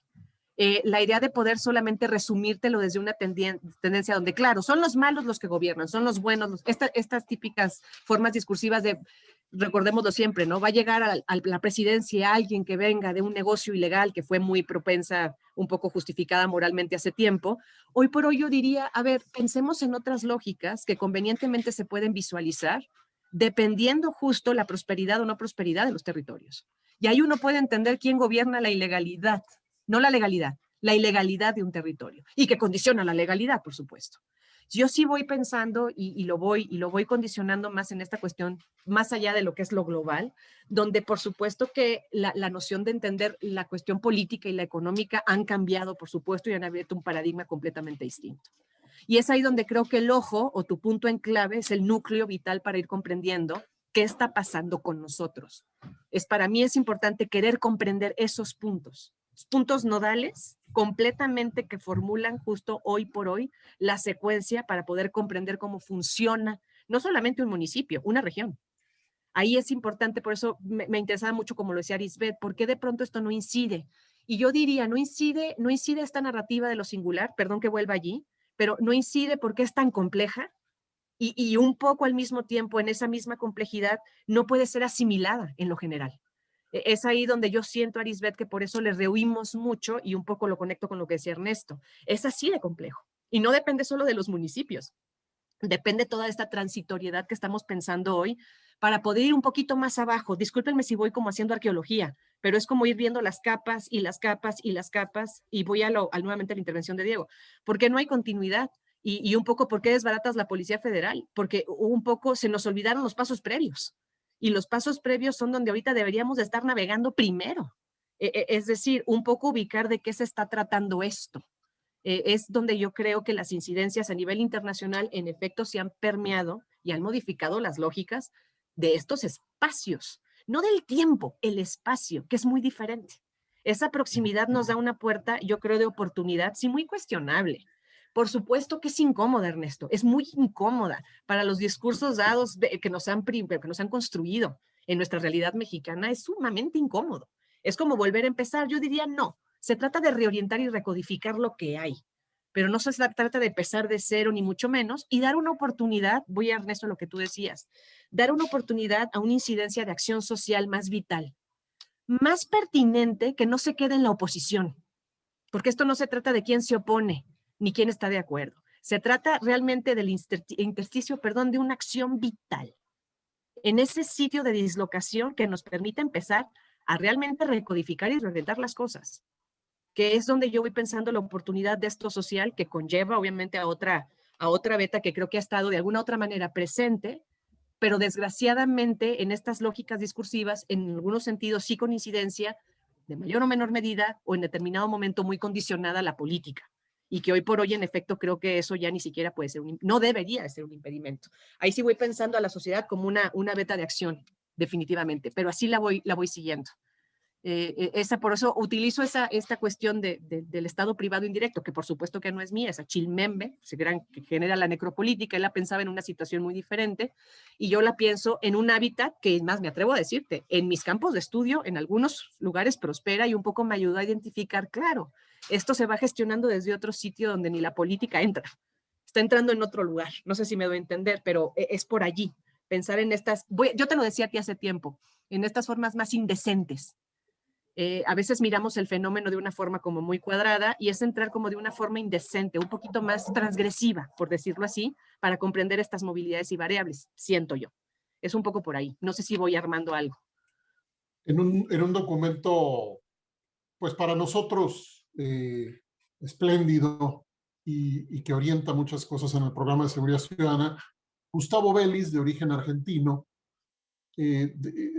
habla de nudos estratégicos para la seguridad ciudadana. Y uno de los nudos es que le falta una casita en donde vivir a la seguridad ciudadana. Un lugar en donde tenga la seguridad ciudadana una identidad propia de un servicio profesional del Estado. ¿Cuál es la casita de todo lo que estás hablando? ¿En dónde? Esto lo deja, Jorge Tello ya se despidió y se disculpó que se tuvo que ir, pero dejó esta pregunta por ahí. ¿Cómo ordenamos en dónde, lo que está diciendo Marisol, cómo le damos, cómo le damos cauce a la posibilidad, con un saber como este, que puede dialogar con tantos otros saberes propios de los microterritorios, propios de los enfoques locales de la seguridad ciudadana, también propios de las metodologías locales de la prevención de las violencias y el delito, propios de tanto y tanto que se ha producido a favor de la seguridad ciudadana con enfoque local. ¿Cuál es la casa para profesionalizar la construcción de estas aproximaciones? No en las instituciones, no es esa mi pregunta, es en la sociedad y en las instituciones. ¿Cómo dialogamos de otra manera cuando no nos funcionan las cosas? Cuando podemos, vaya, cómo incluso logramos desde algún lugar inducir nuevas preguntas frente a un Estado que de pronto está a veces tan lejos de esta complejidad. ¿Cuál es la casita de todo esto, Marisol? Ahora sí fue la pregunta del millón. No, lo voy pensando porque es algo que no he dejado, lo digo con mucho cariño, no he dejado de masticar. Entiendo la cuestión de la imposibilidad que tiene poder, voy a decir, incidir con una pregunta nueva a la institución. Yo pensaría en las yuxtaposiciones, perdón que me oiga tan, en lugar de para el Estado, por decir del Estado, para el Estado. ¿Desde dónde poder empezar a generar este descentramiento de información? Que para mí es muy importante descentrar. Yo sí voy pensando que solo puede quedar fuera de la institución como una suerte de parainstitución. Y no tiene que ver con un contra, sino con una suerte de vinculación que amplíe justo el campo de observación de la institución. Tiene mucho que ver con estar en contra, pero para ampliar, que no es la contra. Por eso les decía, salir del discurso de él, quién está a favor de y quién está en contra de, sino que nos pueda permitir construir desde este sitio, que para mí sí es muy importante decirlo, tiene que venir de lo social, tiene que venir en esta cadena de discurso, voy a decir, abierto entre la academia, entre quien trabaja la consultoría, entre quien está entre la experiencia ciudadana, entre estos campos que para mí son las redes, que son muy importantes pensarlas hoy por hoy la mayor parte de los estudios son redes, y a partir de ahí poder empezar a gestionar una perspectiva que inevitablemente amplíe el campo de observación de la institución, que creo que muchas veces en estas cuestiones de diálogo se toma siempre como estás en contra o estás a favor. Y yo voy pensando en la pregunta que haces, Ernesto, que no está ni resuelta ni cerca de estar resuelta, pero al menos proponer el primer punto como de quiebre para decir un poco lo que quiero es ampliar el paradigma de su observación. Y es ahí donde creo que sí hay que estar fuera, pero de otro modo. Por eso te decía, es un poco no es del Estado para el Estado. Cómo realmente poder empezar a generar un reconocimiento allí, donde se puede producir un conocimiento que abone y que amplíe, pero que en efecto tiene que venir desde un sitio de lo social. Y pensar eso social, lo repito, como una suerte de incidencia de acción, que tiene que ver con ese compromiso y con lo que compete, pero tiene que crearse un criterio de no de unificación, sino de una participación mucho más amplia, mucho más concreta y también, voy a decir así, con continuidad y con ese compromiso, que tampoco esté a expensas de un sexenio, que se quede, que llegue para quedarse, no solamente para observar, sino para incidir, que tiene que ver con una cuestión muy importante donde poco a poco el Estado tiene que abrir justo el puente de un diálogo permanente, pero que esta sea la que, el Estado puede cambiar, se puede ir cada 6 años, pero esto tiene que ir consolidando justo una suerte de antecedente de lo que se está pensando en términos de esta seguridad ciudadana, fuera del campo de lo que se ha pensado siempre como una categoría que se puede administrar. Está en otro sitio. Para mí es muy importante pensar en ese proceso de desclasificación para movernos desde otro lugar. No sé, lo voy pensando contigo como el punto ahí. Sí. Antes de darle la palabra a Jacobo, me llama muchísimo la atención tu preocupación respecto a estar en contra. Al ratito te voy a pedir cuando regresemos contigo que en tu concepto nos digas qué es eso. Y lo digo especialmente porque encuentro especialmente claro, yo al menos, que hay que visibilizar e incluso agudizar las contradicciones de este modelo hegemónico para poder trascenderlo. Entonces, no sé qué quiere decir esto que te preocupa tanto de estar en contra, pero cuando regresemos contigo, más por supuesto lo que Jacobo ponga en la mesa, te voy a agradecer mucho que nos expliques también eso. Jacobo, adelante. Sí, bueno, muchas gracias y muy breve, también me voy a tener que salir ya muy pronto. Muy buena tu ponencia, Marisol. Pues todos los que estamos en esto hemos estado insistiendo en lo local, en lo micro local o en lo territorial. Hay algo que a mí me parece que siempre ha quedado fuera de la discusión y que tiene que ver con lo mismo que hablas tú sobre la forma de operar de la seguridad desde la brocha gorda, desde lo de muy arriba, sin tener en cuenta lo local o lo territorial. Ocurre lo mismo en términos de justicia. Es decir, las fiscalías también operan de la misma manera y jamás tienen conocimiento regional, local o de contexto. Y creo que la única forma que tiene el Estado de gestionar, operar, administrar, o el verbo que le queramos poner, esto que trascienda, como bien lo dices, tiene que ver con garantizar o mostrar algún tipo de músculo o de capacidad de gestión del Estado. Y eso tendría que ser a partir de las fiscalías, no creo que de las policías, probablemente de las fiscalías y de los programas sociales o de otro tipo de herramientas, pero no de lo policíaco. Entonces, y también estando 100% de acuerdo contigo en que la gestión social es sumamente relevante, creo que tendría que enfocarse, y eso no ha estado en las mesas de seguridad, por ejemplo, la de Juárez, en la de La Laguna o en muchas otras. Las mesas de seguridad están centradas en lo policíaco, en la seguridad, y no en la justicia. Y ahí me parece que hay también un giro de tuerca que habría que dar, donde el tema tendría que ser inicialmente justicia o Estado de Derecho, o llamémosle como queramos, y ya después lo policíaco.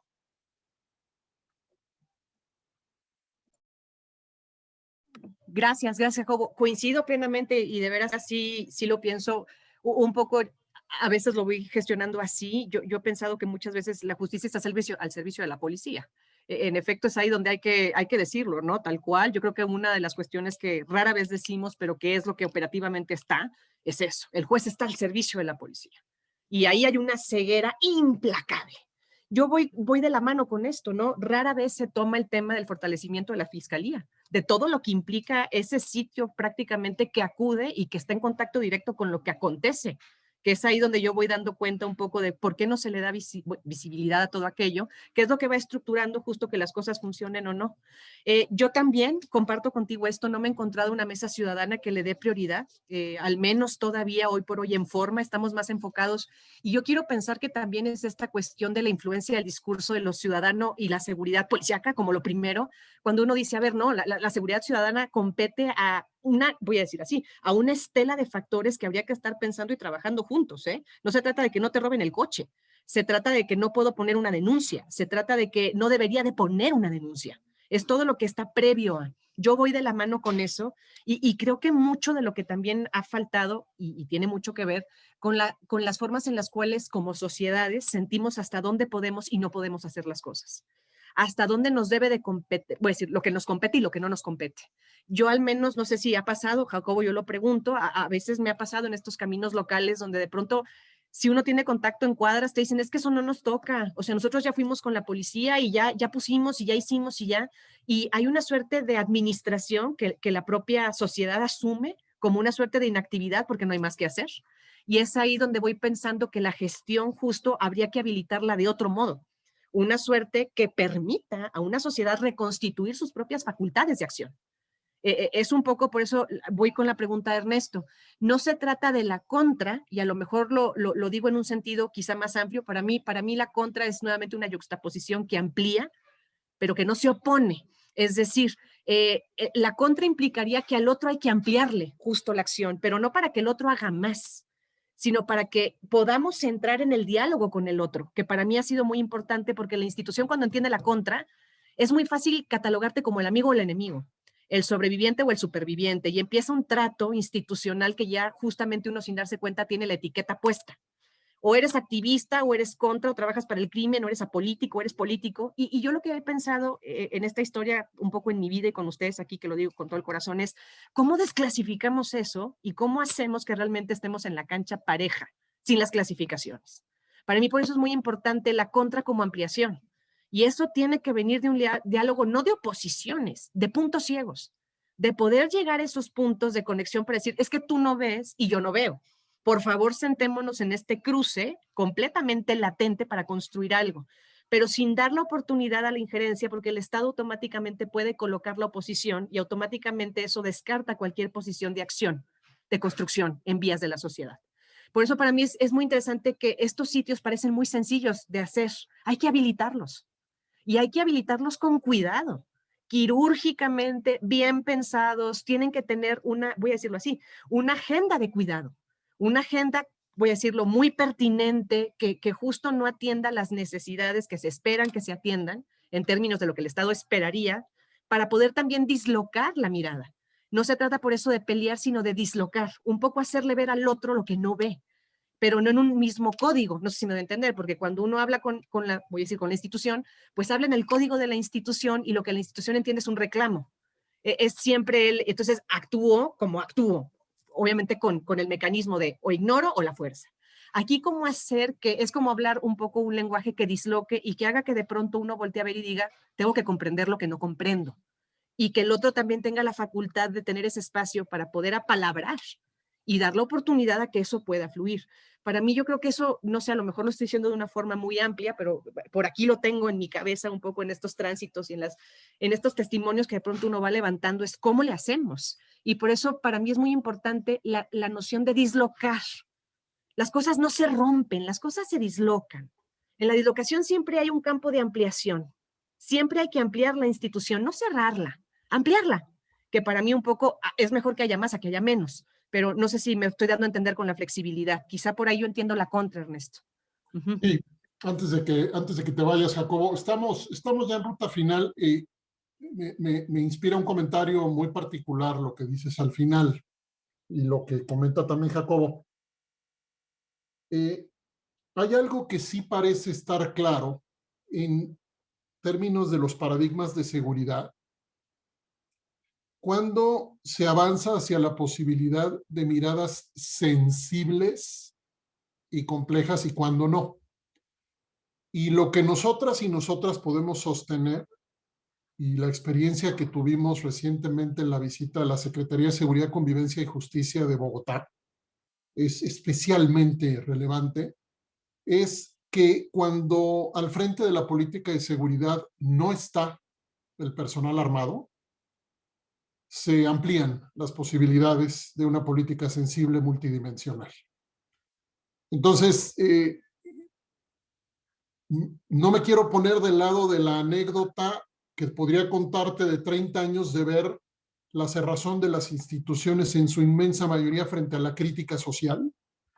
Es decir, la crítica, por eso me cuesta tanto trabajo escuchar esta interpelación que haces a la contra, porque en mi concepto, visitando mucho tiempo Europa, policías de allá, Estados Unidos, Canadá, en mi concepto, el activismo social y el activismo desde la propia academia, pues produce, en tus palabras, estas dislocaciones, dislocamientos, que permiten a las instituciones evolucionar, no necesariamente por su capacidad propia, sino porque hay una deliberación pública auténtica de lo que las instituciones hacen.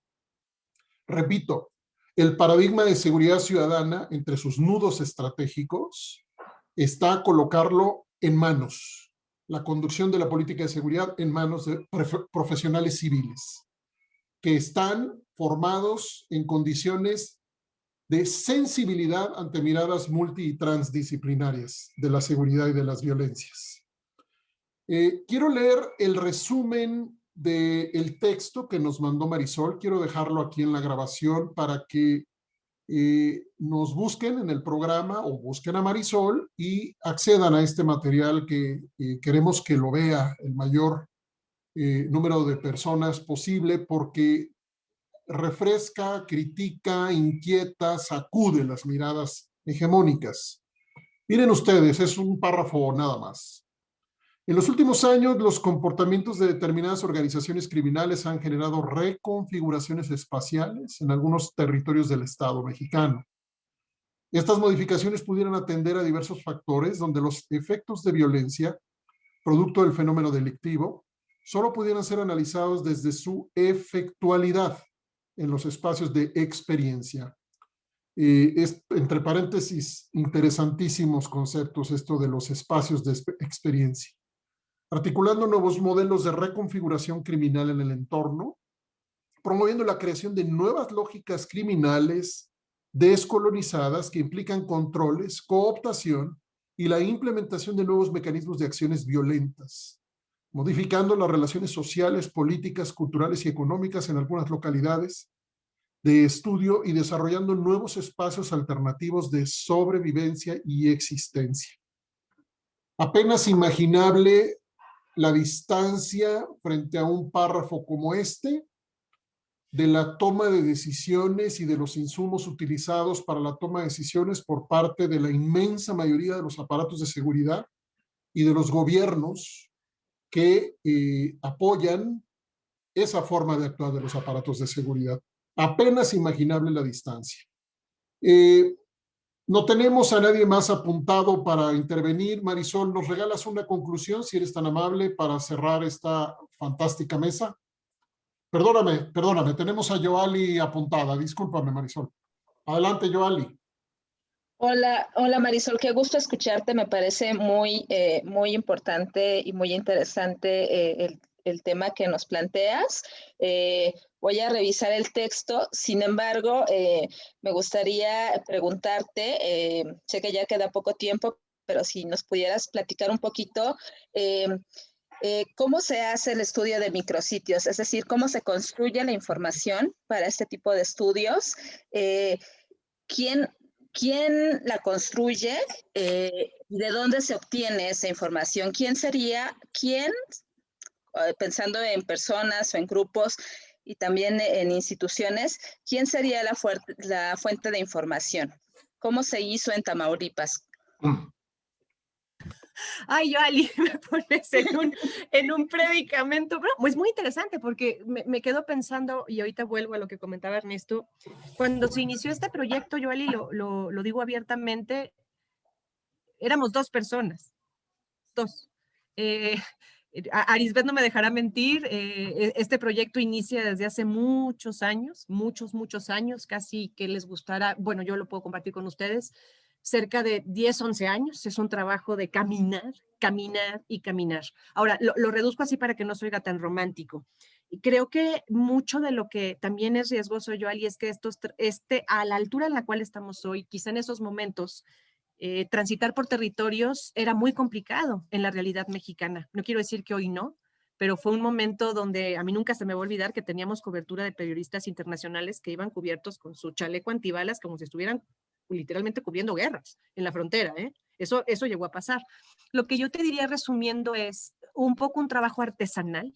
Lo que también diría es que a nivel local había que reconstituir la información, en este caso muy particular, el enfoque fue exclusivamente pensar las violencias que se estaban supeditando a partir de las nociones de grupos delictivos. Pandillas, actividades ilegales regionales, ejidales, a ese nivel. Y obviamente lo que se fue complementando con el tiempo, que ya se pudo sumar las instituciones locales, la cuestión educativa, la cuestión del rezago educativo, la pobreza y estos nuevos indicadores que pueden sumar y que pueden abonar. Yo te diría que falta mucho por construir, pero que también la información se puede dar de una manera creo que muy lúdica, como ahorita lo decíamos, platicando ahorita con la propuesta que decía Ernesto, si realmente pudiéramos empezar a generar estas visiones mucho más integrales de la multiplicidad. Yo lo que te digo es que yo no había encontrado un trabajo similar. La verdad es que yo quería saber cómo operaba a nivel local, quién vivía en cada localidad, qué grupo criminal había, qué pandilla había, qué negocio delictivo había.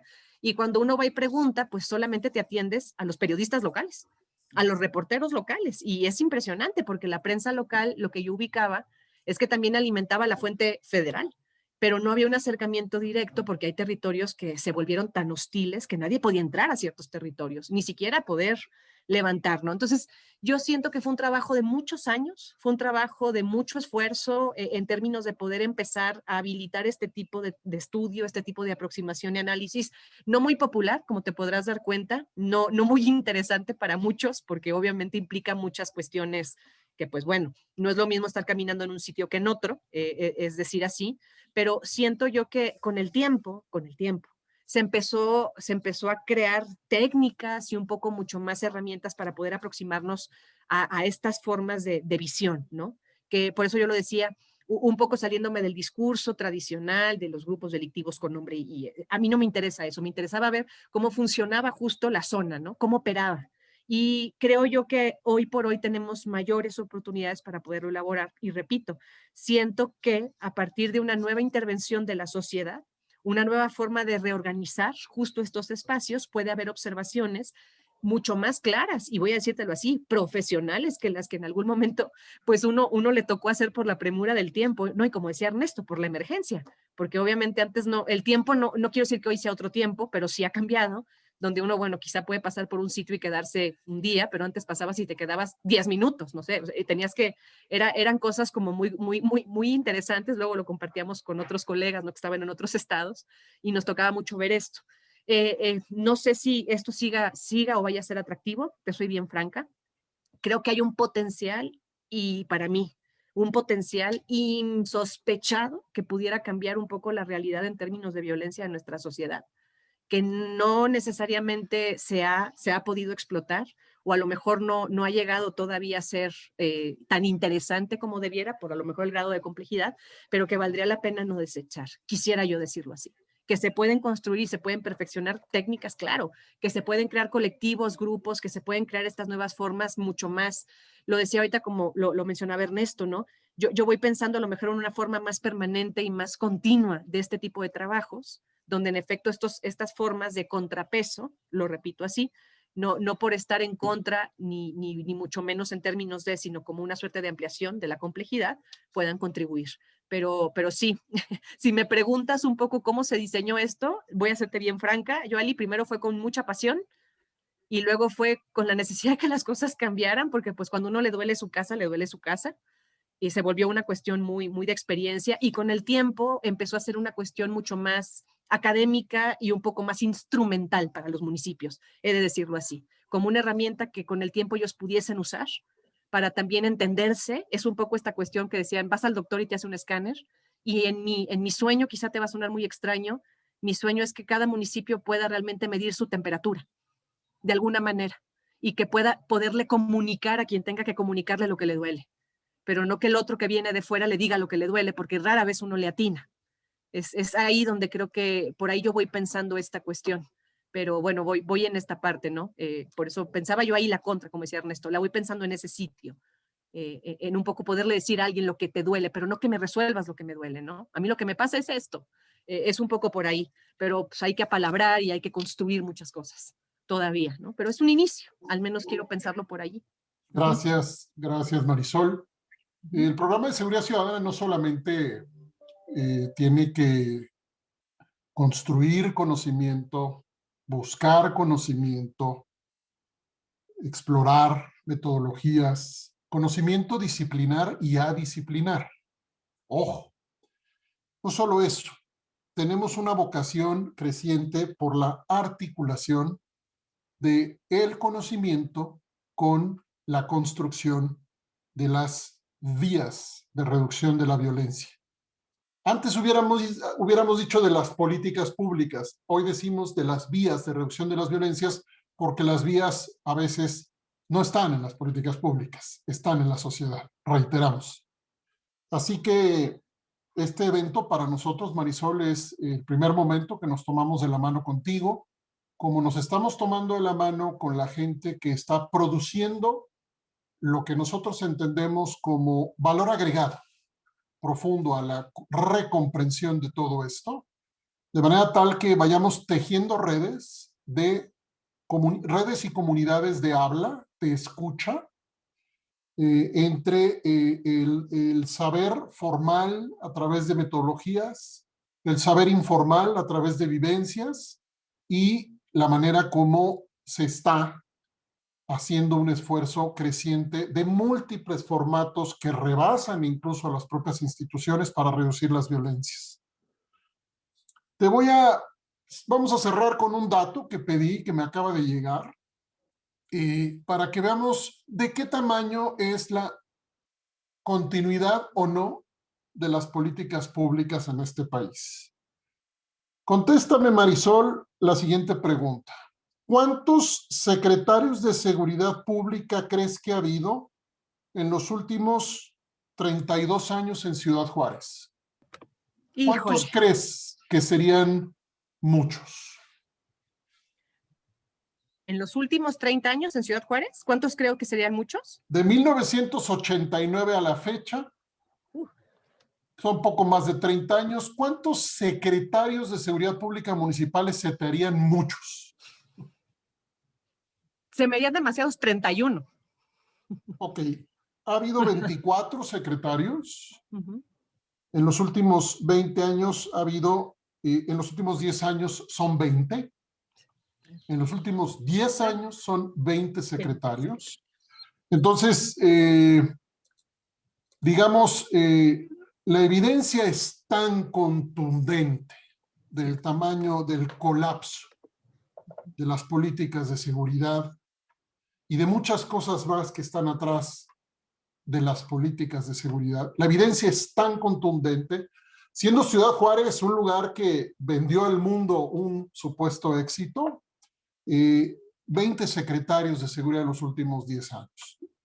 Nos quedamos con ese estado, las invitamos, con ese ejemplo, los invitamos otra vez a mirar el canal de YouTube, porque hay pláticas buenas, buenísimas, como esta, muchas otras, miradas multi y transdisciplinarias hacia fenómenos de violencias de toda naturaleza, hacia las políticas de seguridad y su disfuncionalidad, y propuestas, también propuestas de múltiples naturalezas y desde múltiples enfoques. Gracias y muy buenos días a todas y a todos.